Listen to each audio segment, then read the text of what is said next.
It's not just younger people affected. Japan's aging population is especially vulnerable. With one of the highest proportions of elderly citizens in the world, many elderly live alone, especially in rural areas. As their social circles shrink and physical abilities decline, loneliness becomes a regular part of life.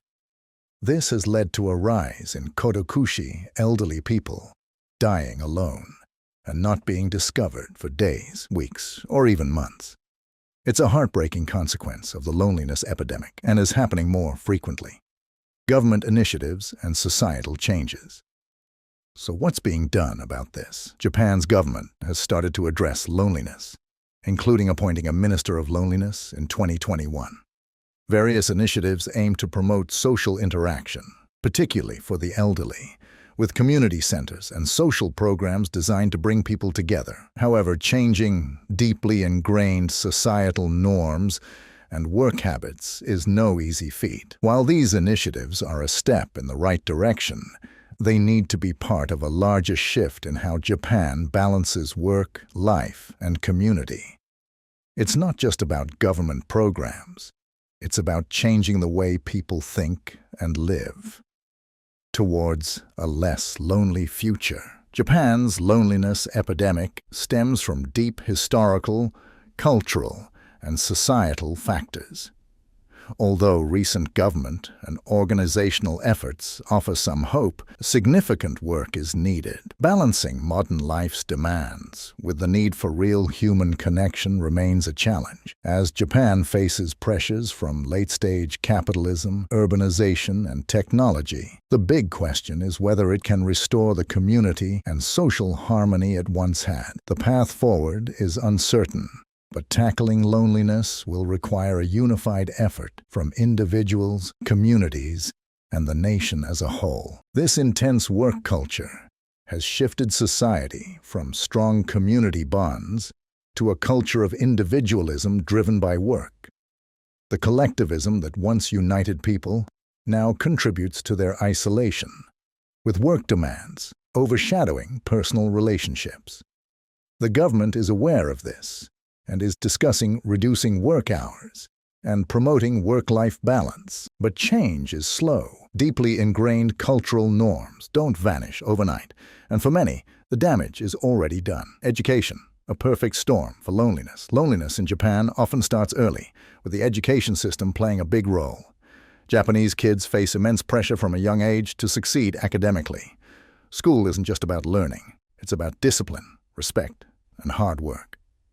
While these values are important, they're instilled in a pretty intense way. School days are long, sometimes stretching to 6 days a week, and that's before you factor in after-school clubs and cram schools. Sure, the education is top-notch, but at what cost? Kids have little time left to just be kids, play, or hang out with friends. This lack of socialization in their formative years can lead to issues later on. Growing up in such a high-pressure environment, where failure isn't an option, means kids push themselves to the limit, but miss out on forming deep connections with their peers. And when they graduate, they enter an equally demanding work culture. It's like there's no escape from the pressure, leaving many feeling isolated and alone.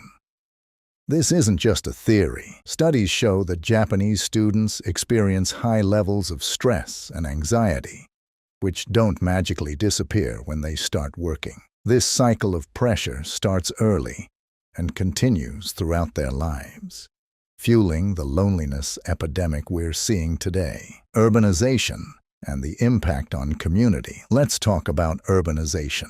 Japan is one of the most urbanized countries in the world. As people flock to cities for better opportunities, including education, entire families relocate, leaving behind rural communities. Cities like Tokyo are packed with millions of people, living in tiny apartments stacked on top of each other. But here's the irony. Even though people are closer together physically, they're feeling more isolated. Back in the day, most Japanese lived in rural areas where everyone knew each other. There was a strong sense of community and mutual support. But as more people moved to the cities for work, those traditional communities started to break down. In a big city, it's easy to feel like just another face in the crowd. You might be surrounded by millions, but if you don't know any of them, it can be incredibly isolating. Plus, with everyone so focused on their jobs, there's less time to build community bonds. It's a perfect storm for loneliness. And here's something to consider: the rise of single-person households. More and more Japanese people are living alone, either due to not getting married or because work keeps them away from family. This growing trend is significantly impacting how people connect with each other. The role of technology: Japan is a tech leader, but that connectivity has its downsides. Social media, messaging apps, and online gaming offer a sense of connection, but they often replace real-world interactions with superficial online relationships. Virtual communication has made it easy to maintain a facade of social interaction, while many still feel deeply isolated. Let's be real. How often do we text instead of meeting up because it's just easier? In Japan, this is happening on a large scale. People turn to the digital world for connection, but it's not the same as face-to-face interaction. Social media can create the illusion of being connected while making you feel more isolated. Then there's the hikikomori phenomenon. These are people, mostly young men, who have withdrawn from society completely. They live in their rooms, rarely leave the house, and rely on the internet for communication. While not exclusive to Japan, hikikomori is particularly common there, with an estimated 1.15 million people living in extreme social isolation. The psychological and health consequences. The impact of loneliness on mental and physical health is huge. It's not just about feeling sad, it's a serious health issue. Studies show chronic loneliness can lead to depression, anxiety, and even physical problems like heart disease. In Japan, where mental health stigma is strong, many suffer in silence. Fear of being seen as weak or burdensome keeps people from seeking help, making their isolation worse. Walking through the bustling streets of Tokyo, neon lights flashing, and the hum of a city that never sleeps. It's a scene straight out of a futuristic movie where everyone is connected, always online, and constantly interacting. Yet beneath the surface of this vibrant metropolis lies a stark reality. Japan, the land of futuristic cities, cutting-edge tech, and crushing loneliness. It's not just the elderly in rural areas. This epidemic of loneliness stretches from teenagers glued to their screens in tiny apartments to overworked salarymen trudging home in the dead of night. How did a country known for its strong sense of community and tradition become a place where so many feel isolated? And more importantly, how did it happen without anyone really noticing until it was too late? Buckle up, because we're about to dive deep into the cultural, historical, and societal factors that have quietly woven a web of loneliness across Japan.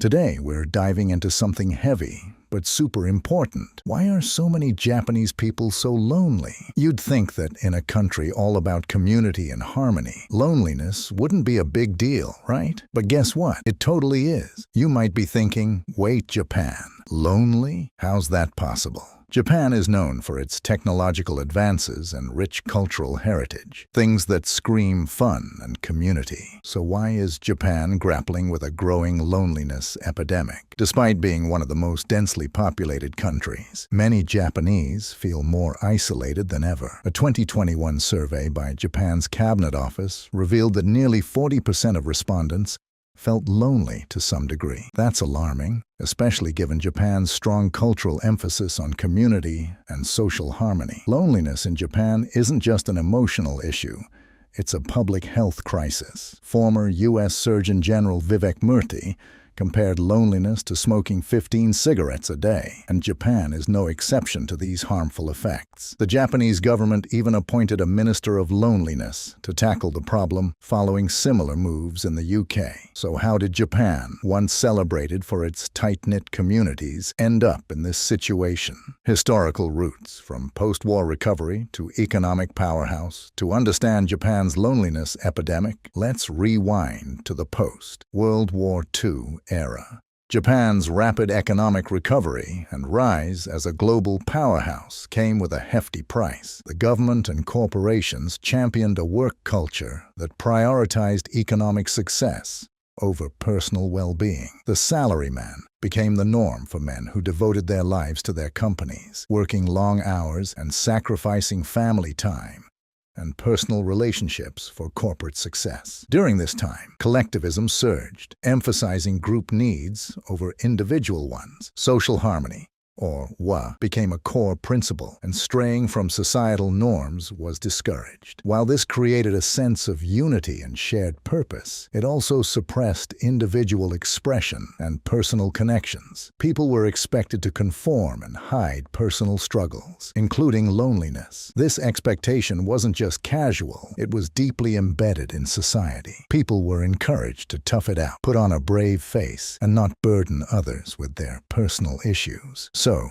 despite Japan's economic boom, a quiet undercurrent of isolation and loneliness grew beneath the surface. The evolution of work culture, from collectivism to isolation. One of the biggest culprits in Japan's loneliness epidemic is its intense work culture. Known for its strong work ethic, Japan's drive for economic success has led to widespread isolation. Post-World War II, Japan worked hard to rebuild its economy. The government, corporations, and society promoted the idea that working really hard was the key to success. Enter the salaryman culture. Guys who sacrifice family time, friendships, and any semblance of a personal life for company loyalty. Everyone was climbing the corporate ladder. Personal relationships and community bonds took a backseat. It's tough to keep up friendships or even meet new people when you're working 12-hour days, 6 days a week. Employees often stay late because it's impolite to leave before the boss, leading to over 80 hours of overtime a month,